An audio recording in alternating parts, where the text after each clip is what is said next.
the world remembers the legend.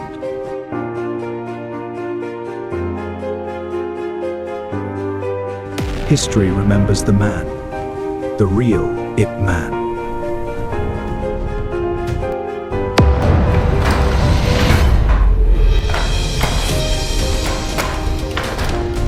This is the man behind the myth.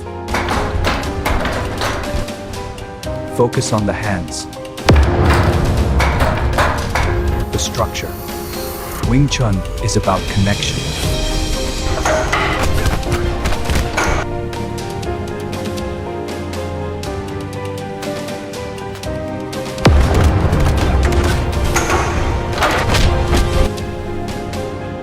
When most people hear the name Ip Man, they don't think of history first. They think of movies. They think of a calm man in a long gown, standing alone in a courtyard, defeating wave after wave of opponents with impossible control. They think of Japanese generals, foreign boxers, and heroic speeches about national pride. But the real Ip Man was not built in a screenplay. He was built by a collapsing China, a broken social order, migration, poverty, patience, and teaching. And in many ways, the truth is more interesting than the legend, because the real story is not about a man who kept winning fights. It is about a man who kept carrying an art through one of the most violent transitions in modern Chinese history. Ip Man, also rendered as Yip Man, was born in Foshan, Guangdong, in 1893 into a relatively wealthy family. That matters, because the films often frame him mainly as a lone folk hero, but in real life, he came from a social position that gave him education, status, and access. Foshan itself was already a city associated with martial culture, trade, and southern Chinese identity. In other words, Ip Man did not emerge from nowhere. He came from an environment where reputation, discipline, and local fighting traditions already carried weight. As a boy, he began learning Wing Chun from Chun Hua Shun, a respected teacher connected to his family's circle. Some accounts place this training beginning around age 7, while other chronologies describe his early study between roughly 6 and 12. But the broad picture is clear.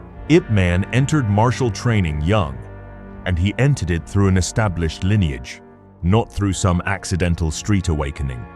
The important point here is that his future authority came not just from talent, but from inheritance, instruction, and continuity. He was part of a chain. Later, while studying in Hong Kong, he encountered another crucial influence, Luing Bick, the son of Luing Jan, one of the great names in Wing Chun history. According to lineage accounts, Ip Man's earlier skills impressed people around him, and that eventually led to contact with Luing Bick, who refined and deepened his understanding.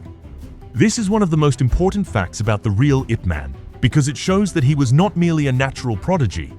He was someone shaped by multiple layers of instruction, and that helps explain why his later Wing Chun would be seen not simply as fighting technique, but as a distilled system. Then he returned to Foshan. And this is where the movie image and the historical image begin to separate sharply. The real Ip Man was not yet a world-famous kung fu sage. He was a man of standing in local society, and he also served in the police under the nationalist government. That detail becomes crucial later, because it helps explain one of the most important turns in his life, why he left. In the movies, history often becomes a backdrop for heroic combat. In reality, politics mattered as much as punching. The years of war and occupation also look very different when we step away from cinema. The first Donnie Yen film turned Ip Man's Foshan years into a powerful nationalist drama, but even film commentary from the South China Morning Post describes that portrayal as heavily fictionalized. Real biographical timelines do place him in Foshan during the war years, and one chronology notes that he taught some students in a cotton mill during the late 1930s and 1940s. But what stands out historically is not a catalogue of cinematic jewels. It is survival, adaptation, and the fact that martial arts continued under pressure. The real occupation years appear less like an action epic and more like a period of disruption and endurance. And then came 1949, the year that truly split his life in two. After the communist victory in the Chinese Civil War, Ip Man, who had served in the nationalist police structure, was in danger. Family-based testimony published by the South China Morning Post says he fled from Canton to Macau and then to Hong Kong at the end of that year. He did not leave as a conquering master going to spread his art. He left as a displaced man, cut off from the life and standing he had known in Foshan. That is one of the deepest truths the films only partially touch. The real engine of Ip Man's Hong Kong chapter was not glory. It was exile. This is where the real story becomes, in my view, even stronger than the movie version. Because when Ip Man arrived in Hong Kong, he was not stepping into prestige, he was stepping into uncertainty. Chronologies of his life place his first Hong Kong teaching in 1950 at the Restaurant Workers Association in Kowloon. That image matters, not a palace, not a national arena, not a giant school opening with banners and applause, a workers' association, a modest foothold. The man who would later become a worldwide symbol of Wing Chun began in cramped practical spaces, teaching real people in a city packed with refugees, labor, and reinvention. One of the most revealing first-hand recollections comes from Lo Man Kam, Ip Man's nephew and one of the early students in Hong Kong. He recalled that those first classes were tiny, only 5 or 6 students. He also explained that entry depended on association membership and payment, which helps answer a question many fans never think to ask. If Ip Man was so great, why didn't he have huge crowds immediately? Because greatness in history rarely arrives with dramatic music. Sometimes it starts with a few students in a room, trying to afford lessons in a city where almost everyone is struggling. That same recollection gives us something even more valuable than dates. It gives us atmosphere. After training, the students would sit together and eat simple food. Hong Kong in the early 1950s was poor, and these evenings were less about building a commercial martial arts brand than about building a human circle. Lo Man Kam said Ip Man did not treat the school as a business, but as a way to help students he regarded like family. That small detail tells us a lot about why his legacy lasted. The real Ip Man was not only transmitting punches, angles, and footwork, he was transmitting belonging. And to understand why his teaching mattered, we have to understand what Wing Chun represented in his hands. It was not about spectacle. It was about directness, economy, sensitivity, and calm control under pressure.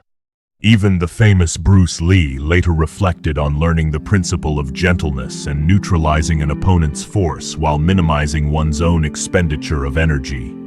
Lee admitted that the idea sounded simple but became difficult in actual combat because real emotional instability destroys theory.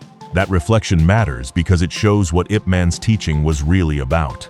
Not cinematic invincibility, but discipline under stress. Then, in 1956, a year-old teenager named Bruce Lee entered the picture. According to Lo Man Kam's account, Bruce joined the class at Lei Tat Street. He was young, energetic, already getting into street fights, and he had not previously studied Wing Chun. By that time, Lo Man Kam was already helping teach. This is important because popular culture often flattens history into a simple master-disciple myth, as if Bruce Lee appeared and instantly became the sole center of the story. But the real picture is broader. Bruce Lee was one famous student among a network of students, seniors, assistants, and training partners that formed around Ip Man in Hong Kong. Still, Bruce Lee matters enormously.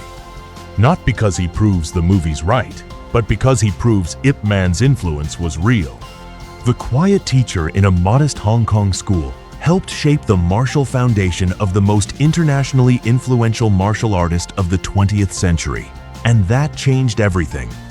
Bruce Lee would go on to become globally famous, eventually overshadowing his teacher in popular awareness for many audiences. But that overshadowing is part of Ip Man's greatness. He built something that could outgrow him. Now here is the part where your documentary can become really strong. The real Ip Man does not need the fake fights. He does not need the 10 against 1 set pieces. the symbolic duels, or the mythic confrontations that dominate the movies. The historical sources we have emphasize lineage, migration, teaching spaces, students, and community. Even the SCMP's retrospective on the films says the early life storyline under Japanese occupation was heavily fictionalized. So, if your audience expects a video about what the movies got wrong, this is the heart of it. They replaced a slower, harder, more human story with spectacle. But history's version is richer because it asks a deeper question. What kind of person preserves an art when everything around him collapses? Another major part of his real legacy was institutional.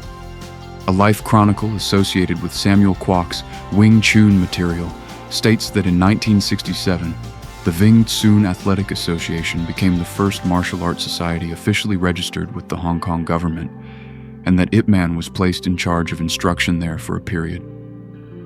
This may sound less exciting than a rooftop duel, but historically it is much more important.